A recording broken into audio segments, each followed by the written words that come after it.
Meski peringkat Indonesia saat itu masih 146 dunia, Rafael Strike CS tak memainkan sepak bola negatif. Ayase bahkan menyebut Indonesia bisa menjadi lawan yang sulit bagi Jepang dalam 2 atau 3 tahun mendatang. Selain itu, keberadaan pemain keturunan juga mampu meningkatkan persaingan dan standar di tim nasional. Pemain pribumi yang ingin menembus timnas harus berjuang lebih keras.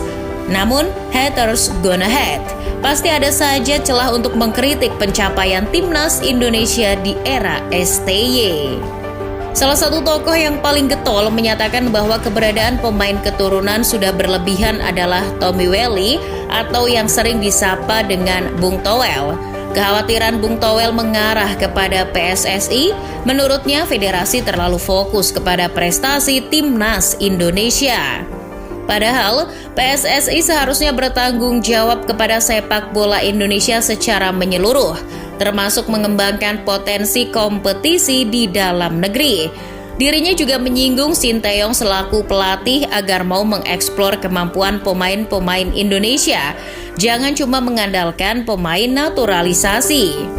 Towel tak sendirian, ada Akmal Marhali dan Muhammad Tahir yang menilai kalau pemain-pemain lokal layak mendapat kesempatan lebih di tim nasional. Tahir bahkan dengan lantang menyebut bahwa Beto Gonçalves yang sudah berusia 43 tahun masih layak menjadi juru gedor tim nasional. Opininya agak ngawur memang, tapi kalau dipikir-pikir ada benernya juga. Sudut pandang lain dari kritikan ketiga tokoh sepak bola itu telah disampaikan oleh Kusnaini atau Bungkus. Kendati masa depan cerah timnas Indonesia mulai tergambar bersama STY, ia memberi peringatan. Bungkus membandingkan situasi sekarang dengan sepak bola Singapura dan Filipina yang pernah sukses dengan naturalisasi tapi nyungsep kemudian. Penyebabnya antara lain adalah kesadaran federasi mereka yang kurang terhadap perkembangan kompetisi domestik.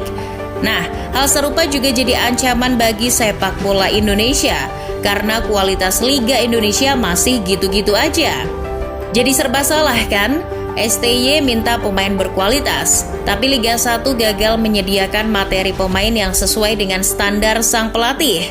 Giliran nyari di luar negeri, baru deh pada ngereok. Untuk mencegah hal-hal yang tak diinginkan, Bungkus meminta semua pihak, terutama PSSI, sadar akan bahaya yang mengintai jika hanya mengandalkan naturalisasi.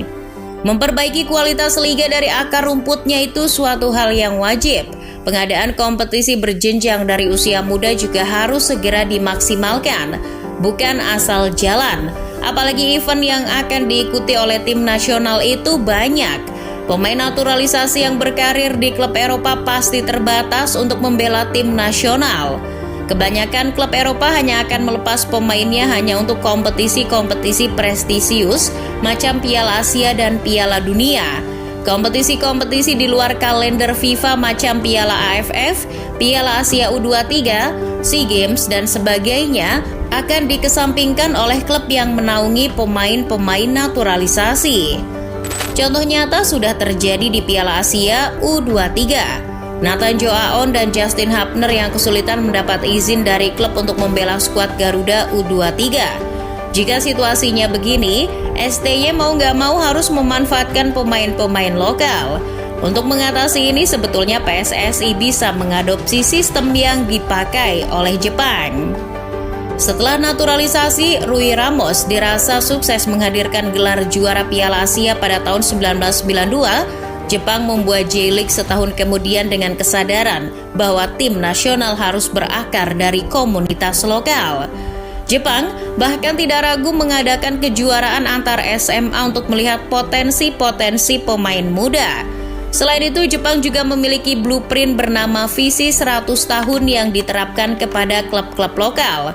Visi ini mencakup berbagai hal, mulai pengembangan usia muda, keuangan yang sehat, hingga infrastruktur.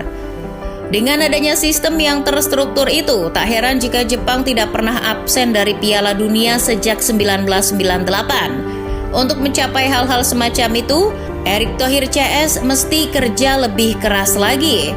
Itu harus dilakukan jika Indonesia tak mau bernasib sama dengan Singapura dan Filipina.